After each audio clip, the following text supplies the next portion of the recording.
It was so cool. Do you I mean, remember? Do you know if Javier Viegas was there?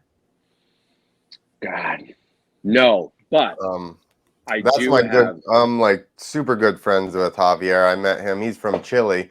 Actually, the Okay. first time he came over to the United States, he was like 17, and I'm like 21 at the time. To give you reference, this is like Yeah. uh, 2000 probably. And he couldn't speak any English basically, and we just hung out and like made fun of shit together, barely being able to speak to each other the whole time, and just rode up Nice. every day, and then we just stayed good friends after that. Nice. Something you had mentioned in your podcast when you're speaking with on your YouTube video there, when you're speaking with non-Americans, you like to get their pronunciations of American things. And if you haven't checked it out yet, Dominicans pronouncing American bubblegum Oh is yeah, out of this world. dude, I do. Anybody foreign, I'm like, speak like an American, right? Because they always choose like a weird character that they like. They associate some character from a movie or something, and they wear their speech Right. patterns or something. If you got somebody older, they would probably do like Miami John Vice. Wayne, but you never know what character you're gonna get. And the other thing is they do pick out sounds that we make, and you're Mhm. like, whoa, we do that. That is really Yeah. weird now that you point that out. It's like a mirror that tells the honest truth, and you hate it so much. Yeah.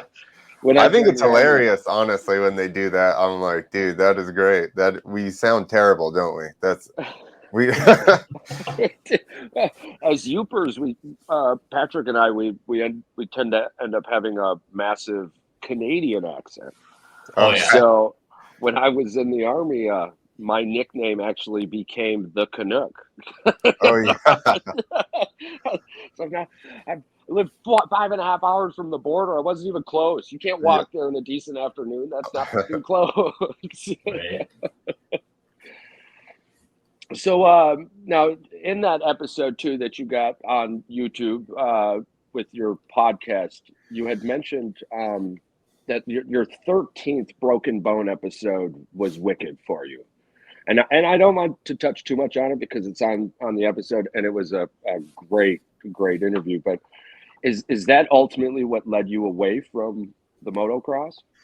Yeah, and not even just honestly being well, that was probably the final straw, I'd say. I basically just was to a point where I was a little bit older and I wasn't trying to chase down all of the newest tricks and stuff, Yeah, which that's the fulfilling part of that stuff Yeah. is, like conquering new things and progressing. And once you kind of stop progressing, it's kind of like I just felt like I was doing the same tricks over and over for crowds, and they were still enjoying it, but it was just like I wasn't fulfilled by doing it because I'm like, this is the 1 millionth whatever heart attack I'm doing. Yay. yeah. Yeah, when the passion's gone, and it's probably one of the hardest things to admit when you love something so much and it's brought so much joy for you not to be able to give back what you feel it deserves is the ultimate weight on your shoulders.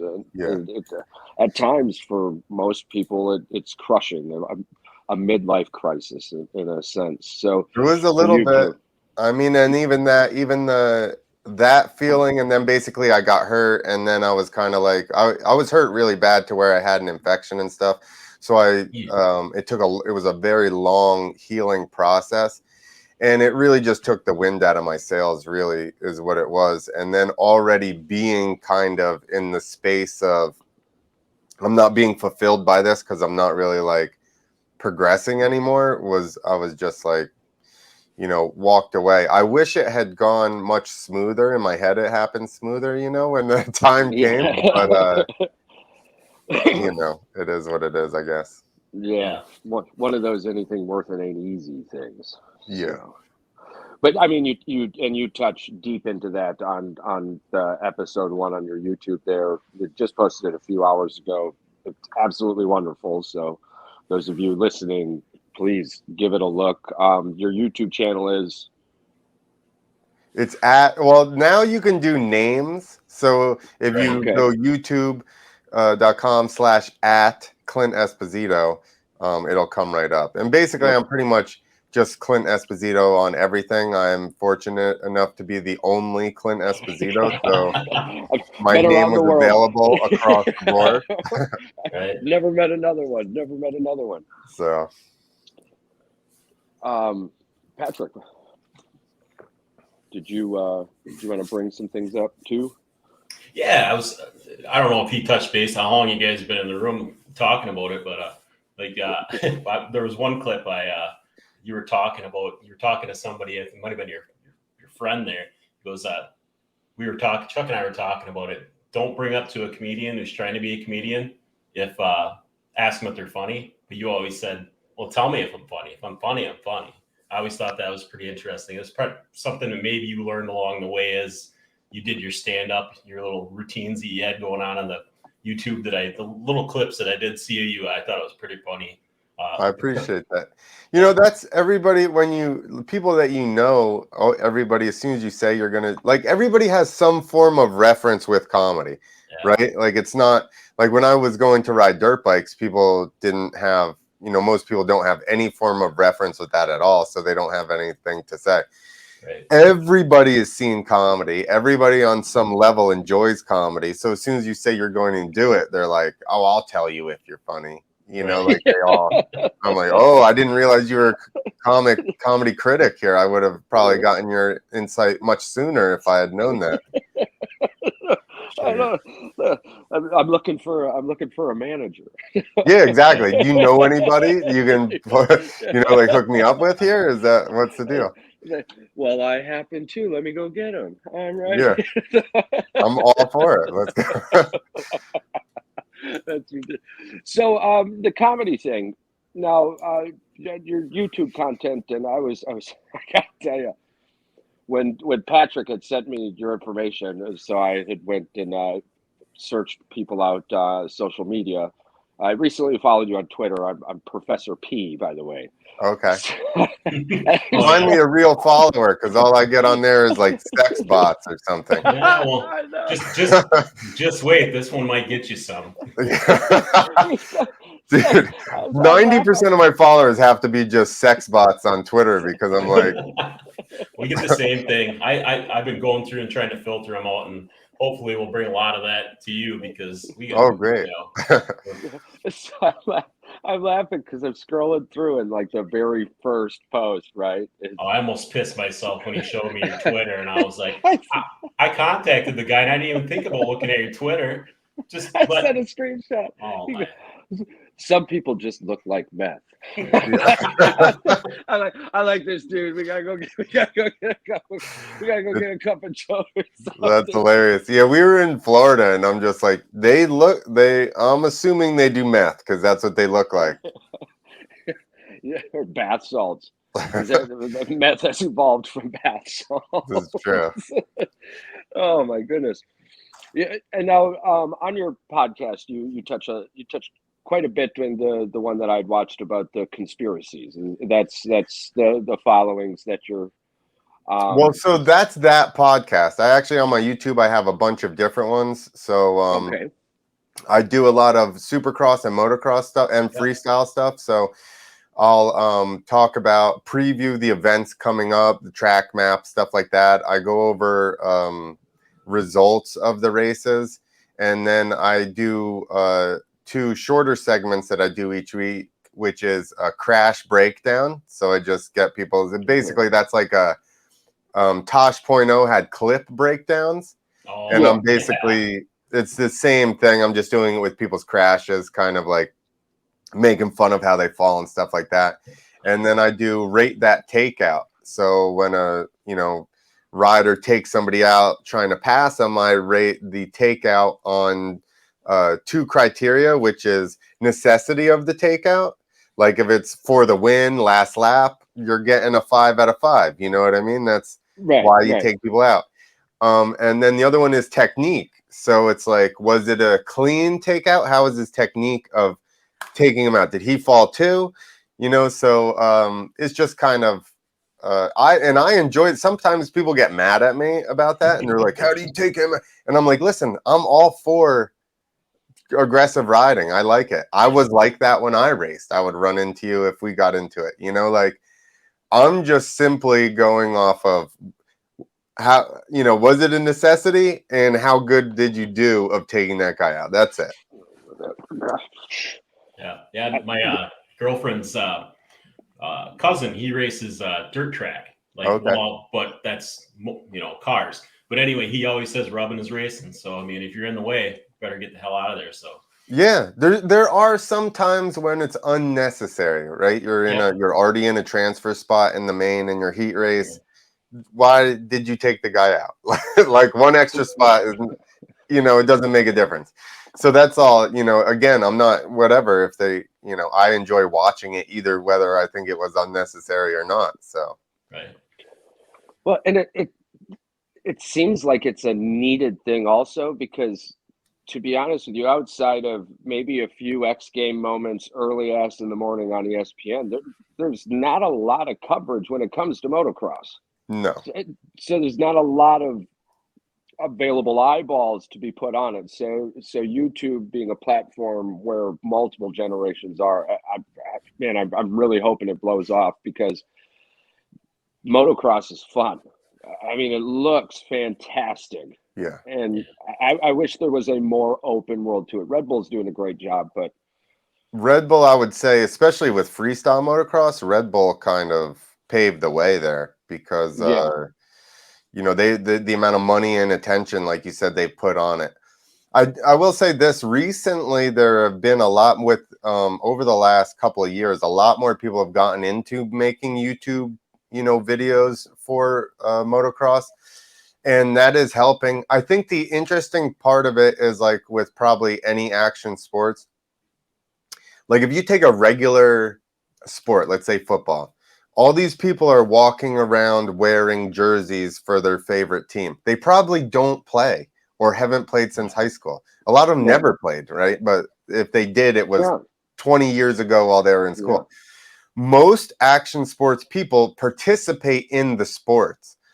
So it's a harder sell to those type of people. And like I get shit from people all the time being like, "Who are you?" Blah blah blah. And I'm like, I don't know. I've done this my whole life. I'm not allowed to have an opinion on the subject at all. Where'd you come from, internet? Yeah, exactly. I don't know. I've done this for like 40 years, so I don't know what to tell you now. A simple Google search could have answered who Yeah, the hell I am to you. that's true. Let me Google you real quick. Dude, I get that all the time too. Like I've never heard of you. I'm like, okay, well. Sorry. Yeah. Sorry your life is boring, apparently. Yeah. How do you tell somebody who don't watch action sports? Go to one who's in it and go, who the hell are you? Yeah. These are even people that probably ride, like oh, exactly. But they're not if you were into FMX hardcore in 2000s, you know who I am for sure. I've run into like the biggest freestyle riders and they already knew who I was because I started putting content out in 2005, which is basically when YouTube very first started. I was doing full length DVDs and then I started doing mixtapes because you know how rappers would always have their albums and then they would do mixtapes in between. So that's basically how I saw the YouTube stuff. I was like, this is just like more like relevant content at the moment to help build towards, when we do DVDs. But yeah, and then it turned into its own thing, just the internet itself. Well, honestly, I mean, I think it's way more exciting than the new UFC slap thing. And if that UFC slap thing can get I mean, it's fun. Don't get me wrong. It's hilarious seeing the slow-mo reaction, but I think it's just a matter of time before the streaming content, which is well outweighing your basic cable television or satellite TVs at this point. It's only a matter of time before the right amount of eyeballs get on this and I hope really so. start taking the sport away. because people watch NASCAR, right? Which I think I is way know. less action packed. Oh yeah, I know. especially since they went to the two segment race thing where they stop the race and you lose And they everybody. reset them. Yeah, Well, and two, I've noticed that a lot of the sport can be done indoors, which is a huge selling point. I mean, as much as you would want it outdoors, there are indoor track races. So really, there is no limits to the reach that this can obtain. yeah, you I start would taking- say supercrosses have a bigger footprint as far as random, like not as many people like fans actually go to a motocross race in person Right. versus a supercross race. And the issue is that they're out in the middle of nowhere. So like you said, bringing them into cities, I think definitely is helping, has got to help it grow and getting Right. more eyes on it. And also all these, think about these people that are, don't go in the woods or want to get muddy or whatever. Right. Bug you. Yeah. Yeah. Yeah. So they don't want to go to a motocross race because my fiance and I went to a motocross race, Unadilla early on. I think it was the first one I took her to, and it downpoured like 4 inches in like an hour and a half. Great And I was experience. just like, guess what? We're muddy now. That's like, Yeah, the same people who believe the cow farts. yeah, exactly. Or that chocolate milk comes from brown cow. Dude, I posted something recently where somebody's like, "Hey, I'm having strawberry milk because it's vegan because it comes from strawberries instead of like cows." And I'm like, Show me the tit on a strawberry. Show me the tit on a strawberry, bro. somebody's there milking it. Yeah. I've got tits, Greg. Can you milk me too? Yeah. Exactly. Oh my goodness. Oh no, I mean, and you're right too. Most of the time when you run into the internet opinion, it's of somebody whose legs have gone numb because they've been scrolling so long and haven't wiped yet and forgot that they have macaroni going on the stove or something. Yeah. It's like, come on, man. Did we really need your opinion?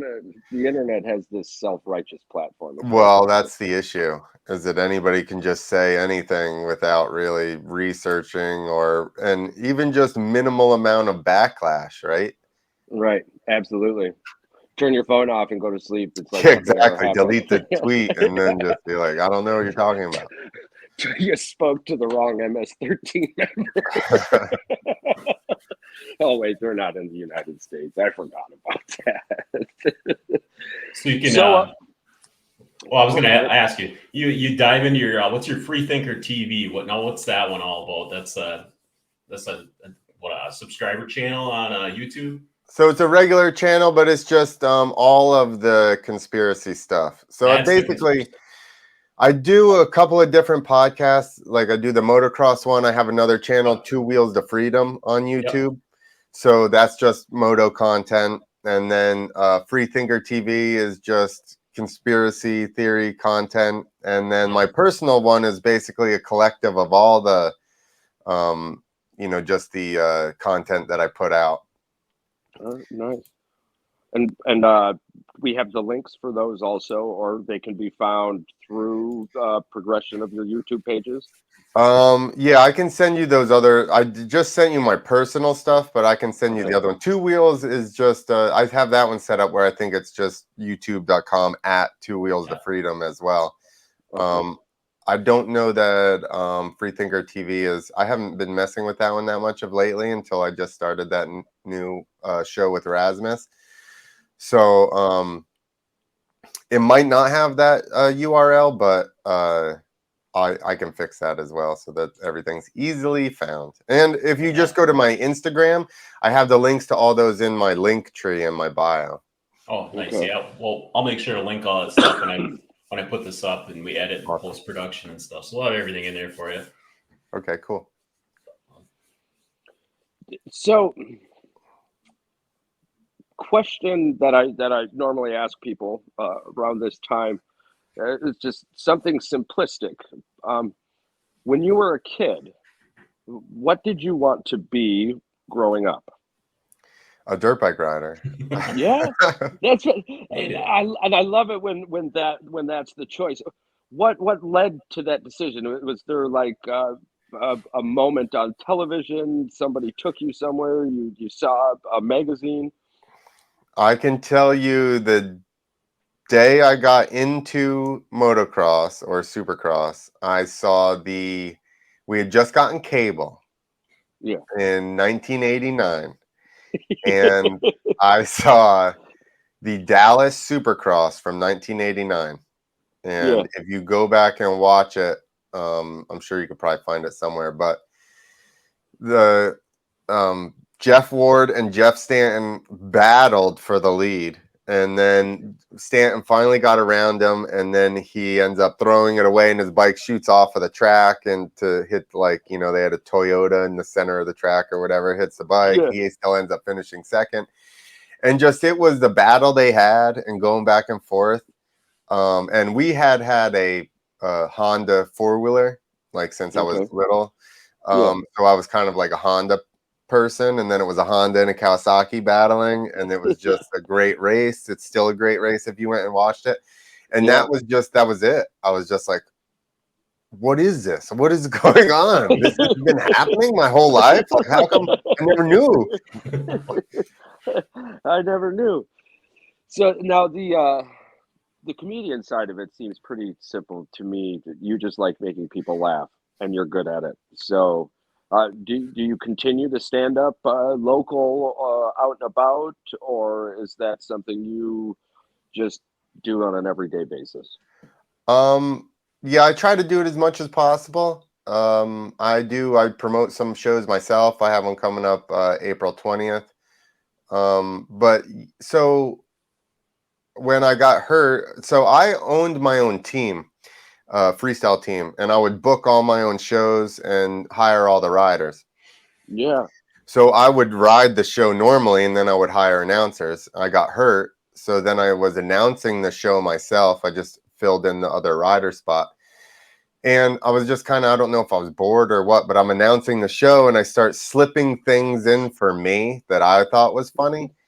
And I'm just like watching the crowd and I'm like, nobody gets this. And then finally I caught like two people, literally 2 to 3 people spread out in the audience that kept laughing at my stuff. Like, cause some of yeah, it was kind of inside baseball jokes, like a little, Yeah. like yeah, moto stuff that most people are not going to get. yeah.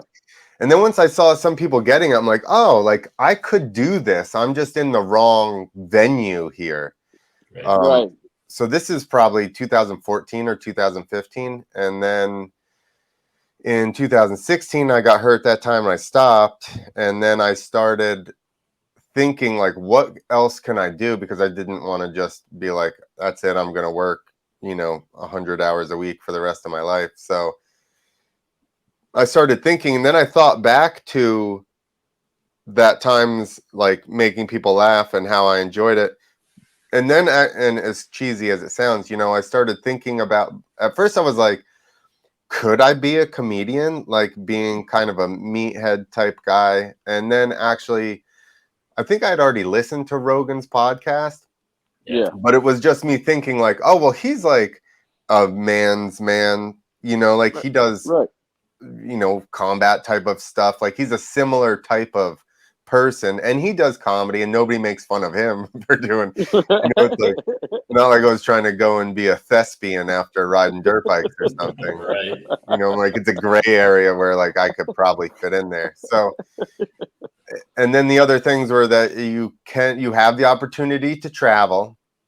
Hmm. And then even something that I didn't really put my finger on until after, but it's like still which I didn't think I was that type of person, but like I do like to perform. Like I like the nerves of getting ready for something like that. And then like it's go time and then you have to, like go and perform then. Yeah. And then even afterwards, when you get done, when you're driving home from riding a show or something and it went well, like you're all amped up and you're just real talkative. And then it's the Yeah. same thing with comedy. You know, Yeah. if you have a good set on your way home, you're like, just can't shut up. You're, you know, just excited. And so there are actually a lot of similarities, other than, you know, people that I've known for a long time. When I'm starting to do comedy, they're like, aren't you afraid? And I'm like, you do know what I did before, correct? You know, like I would say I'm nervous to go on, you know, stage. I'm not Right. afraid. Afraid is like I could die right now. Yeah. You know, like I know people exactly not what you laughing at mean. me and my ego getting hurt is not quite as, No, you know, no, and it's funny too, because, you know, people act like crashing in front of 7,000 people doesn't hurt your ego as well. Right. yeah. Oh man, I couldn't imagine. It's like, but now I can't walk for the next 2 weeks as well. And yeah, crashing on oh my god, it's all over the internet. You become a meme. You relive Yeah. that shit the rest Yeah. of your life. Dude, I crashed at a circus one time in Louisiana, and like totally was bad. Like went out for 4 minutes, don't remember basically that week. And I was in the hospital I broke my femur, I peed brown for a month, I blew my shoulder out. While I'm in the hospital, this guy writes me on Facebook, like, hey, we were at the show, yada yada. We want to make sure that you're okay. My kid was really worried. Well, I didn't see this message for months, for like a month or two, because it was like went to you know, the spam box or whatever, the requested box. Yeah. So I go and I finally go, oh, the requested box. So I go in there and it's this whole, we're worried about you, blah, blah, blah. And I look, the next message, it was like 2 days later. It was like, oh, thanks for getting back to us. You're a piece of shit and all this stuff. I was like, man, this changed really quickly. Like I was still in the hospital. I didn't even get out of the hospital yet. This guy went from worried about me to I was a piece of shit that didn't do anything. You said you were there. You saw how bad it was. Dude, I'm like, can you not see that it still wasn't red? Like it was never red. You're mad at me for something I never saw. Oh man, that might be your Stan moment. We should find out if someone's at the bottom of a river in a Dude, car. they deleted the message because I went back to screenshot it one time to put it on, and I was like, oh, it's gone. This is terrible. I should have taken a picture. Oh my goodness. So, off the top of your head, in the moto world, what was the most awe-inspiring moment? To take a page out of Patrick's book, what hit you the deepest while you were rolling through the sport? Well, as far as like accomplishments or, you know, moments, basically, I would say in my head, I don't know if this is what you're going for, but I'm breaking it down to like pinnacle moments that kind of change the sport. Yeah. Okay. And I'd say you have probably, in my mind, you have three that stand out. Carey Hart's first backflip. Yep. Because at that point, you know, people will argue that he didn't land it and ride away from it. But you have to take into consideration at that point, everybody else was like, it's impossible. You can't even do it. You can't flip a motorcycle, you know? So like, for him I to actually remember that moment. So, and I have nothing to do with this world. Exactly. Because that changed the sport forever, period. Yeah. Whether you want to call it, he landed and rode away or not, it changed the sport because, you know, and I equate it to, you know, the story about the 4-minute mile, how nobody could do the 4-minute mile for years. Yep.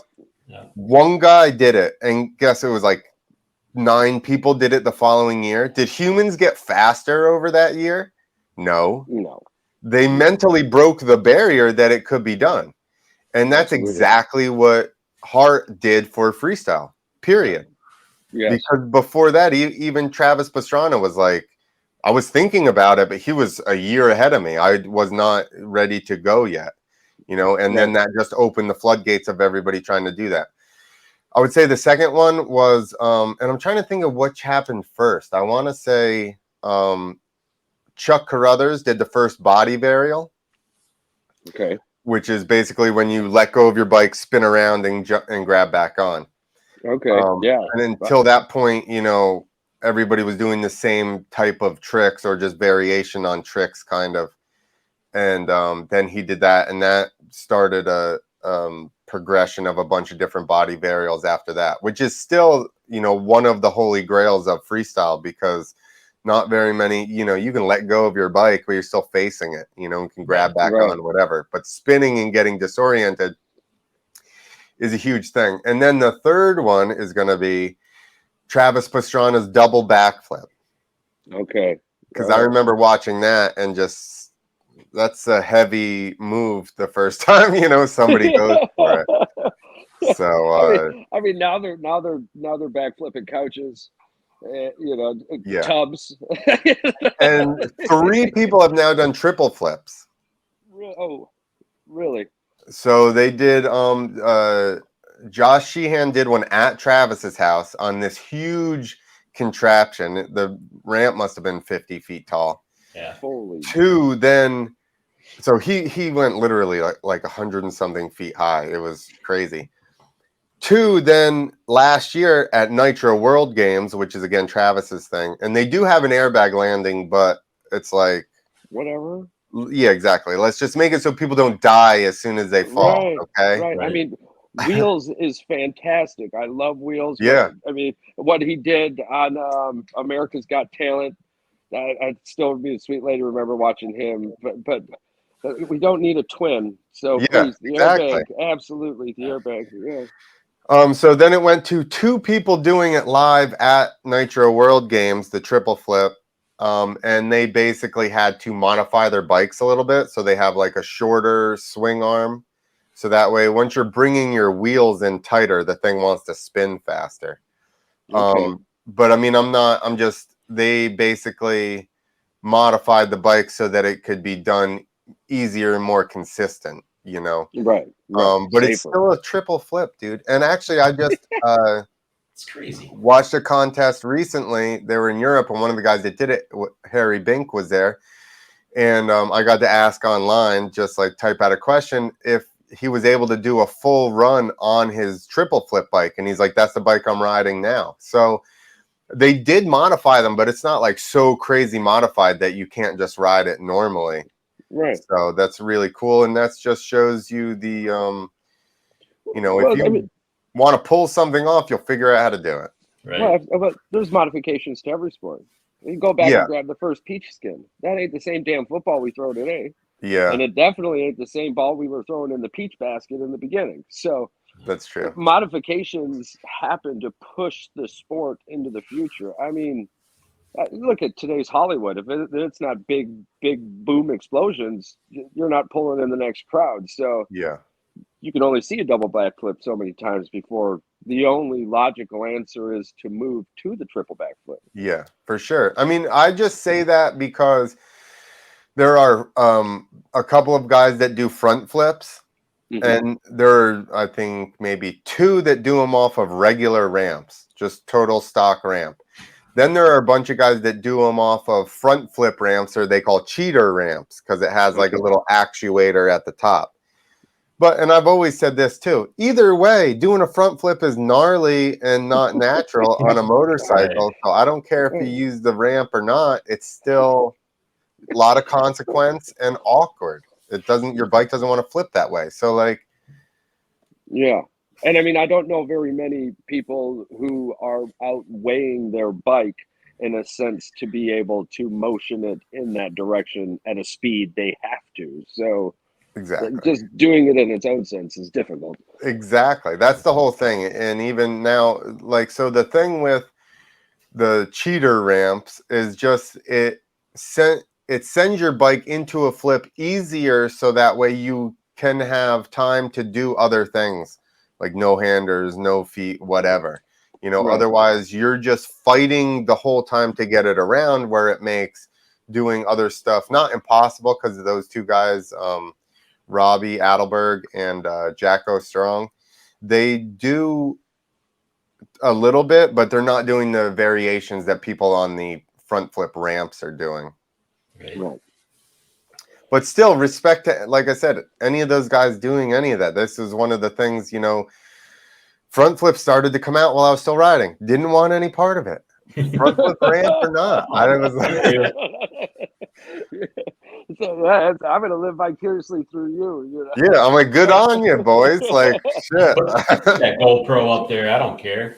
Yeah, the 360 in. Yeah, that is give not it my hell. world. I respect it. Pat, did you have anything more you'd like to add? I was just saying, we had a coworker, and him and his fiance went to Rosebud. I don't know if you know what course that is. It's in Michigan. Bud's Red Bud. Red Bud. That's what it is. Whatever. All I know from that is he said it was a pretty good time. Oh yeah, Red Bud is one of the biggest parties. That's what he said. Yeah. At a motocross, yeah. So that's one of the ones I would go to for sure. I haven't actually made it to Red Bud. I'm East Coast. I'm in New Jersey, so like Unadilla's not far. Bud's Creek isn't far.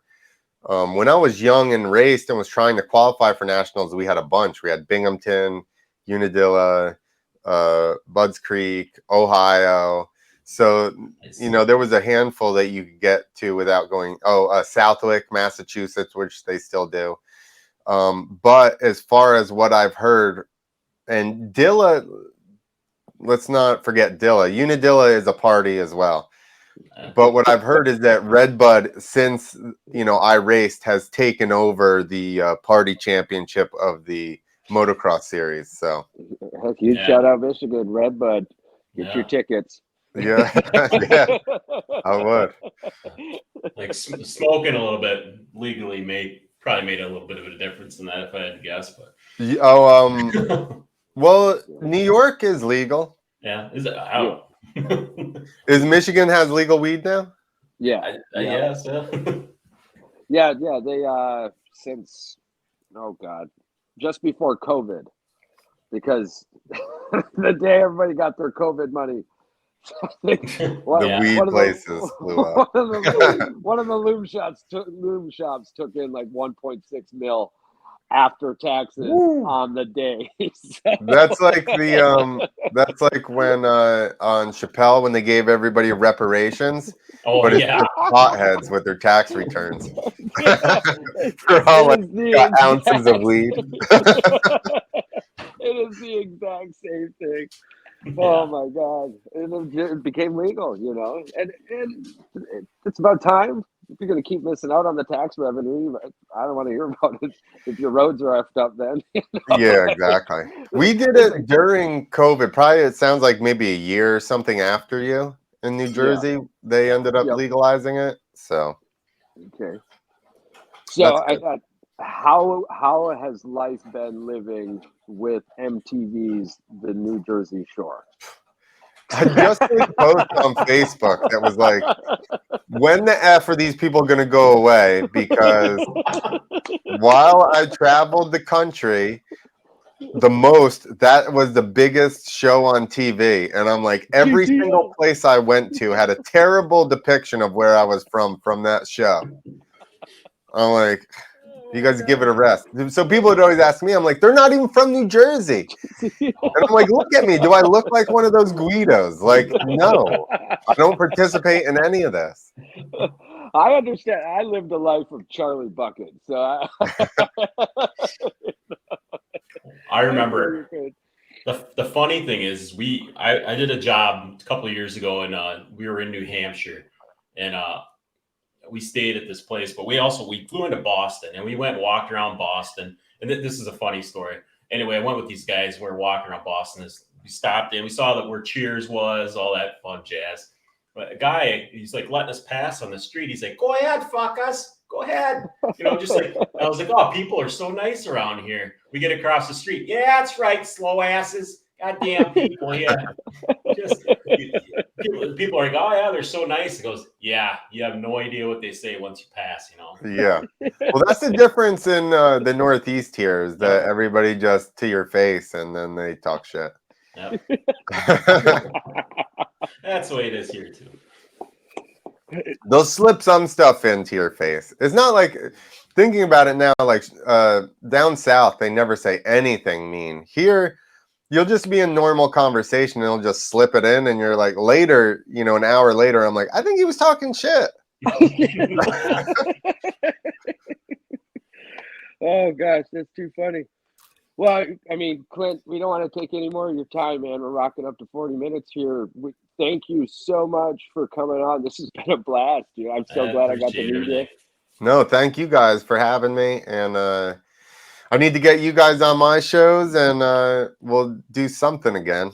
Oh, yeah, absolutely. We'll be on that conspiracy thing. There you go. We got we got some crazy ideas here.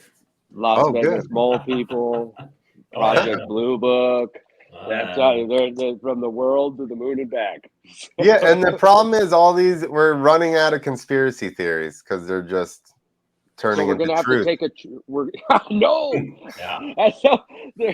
Oh my God, that's like today's science fiction is tomorrow's future, right? Yeah. Yesterday's science fiction is today's future. Well, that's why they had to paint Alex Jones so crazy, right? Because they're like, oh shit, if he starts being right too often, we're in trouble. Do you want to go ahead, Pat. You want to hear something really crazy? I told about 20 people, and I was listening to him. He was on a Rogan's podcast or Tim Dillon or something like that. People do not realize that is Jerry Jones's grandson. Really? Yeah. You didn't know that. You didn't know that either? Yeah, that's no. True. He disassociates himself from that side of the family whatsoever. He has nothing to do with them. But like his old man thinks he's nuts too. Like his old man was like a doctor or something at some Texas college, and he's got some crazy story about his father like actually working for the CIA or something on some weird alien project. You look into it, it's pretty funny. Like Jerry Jones doesn't even invite him to family gatherings or anything, but he's probably got more fame than Jerry does. At one time, he probably was a multi-millionaire. Not like Jerry money, but popularity wise. That's crazy. They say it, but it is a very small world, right? Like everybody is connected in some way, whether it's on purpose or not. Yeah, no, we've got to. We'll link up in the background of the backstages, and we'll get set up on the podcast. I can't wait. And I'm so bad with names. Forgive me, but your co-host on the podcast, Rasmus. Yeah. Nice. Give him a shout out for me. Tell him you guys rocked episode 1. I loved it. Okay, will do. I actually have 2 others ready to go up on. I just hadn't put them on my personal page yet, so. They're about ready to go up there. The second one we did went back over the Ohio train derailment, and then the third one we did. We just did it. Now I can't remember what the hell it was. Hold on, I'll tell you. Of course, it's taking longer than I thought. No, I mean that's life. Primary water. Do you guys know about primary water? No. Okay, so the theory is that the way we've been told our water comes from the sky, that's like baby shit, what comes from the sky. And that most of our water is actually the hydrogen and oxygen are actually getting mixed within the crust of the earth. And the earth is pushing the water up. So really, if you just were to drill down far enough anywhere, you'd have access to unlimited fresh water. But if they do that, then guess what? They can't charge you for bottled water all the time. So they don't want to admit that. The fucking Shazam needs to show up soon. I'm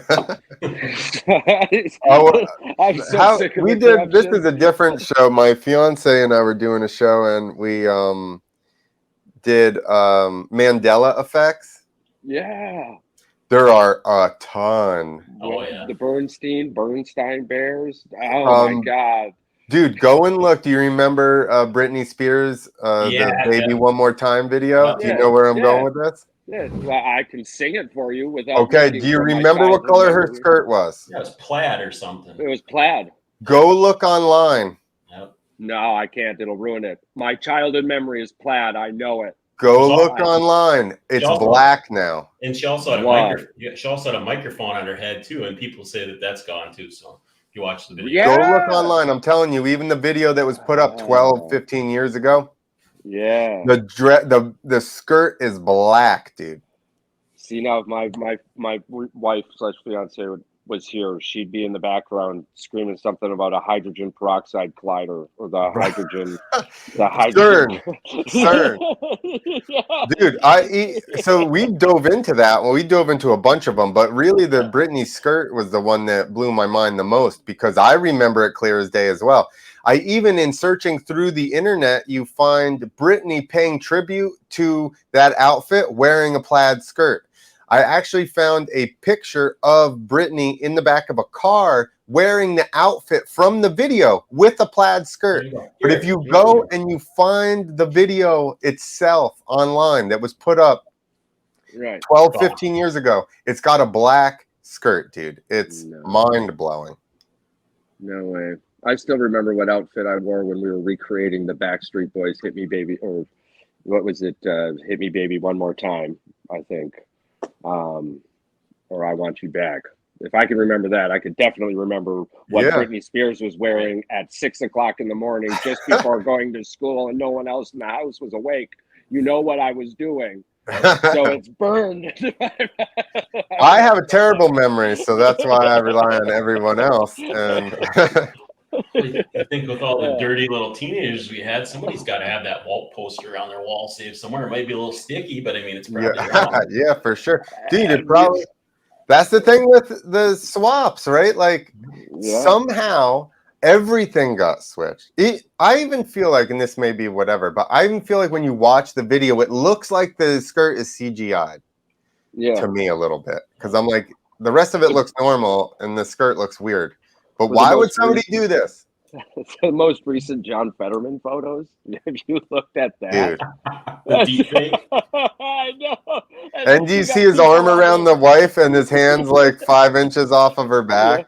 Freaking huge on there, huh? It's a fish lens. It's a fish lens. Oh, you saw that too? Somebody was like, one of the conspiracy Instagram pages I follow is like, oh, it's a different lens. And I'm like, bro, the lens did not change the shape of his nose, okay? Oh my God, like his eyes are different. Not the position of his eyes. His eyes are different. Yeah, even the nose is completely, the new Fetterman has like a rounded kind of nose, and the old guy was more like straight. Yeah, and his head was even shaped different. And I'm like, you and I understand hairlines well. His hairline was even. We're all there. We're all bald. We're all there. We're all bald. How do you change your hairline? I want the facts. I don't care who it is. I want to know if it's him. How do you change his hairline? Because Bosley's has been calling me for way too long. Dude, I got a joke about we know that hair restoration is fake because they have commercials for it.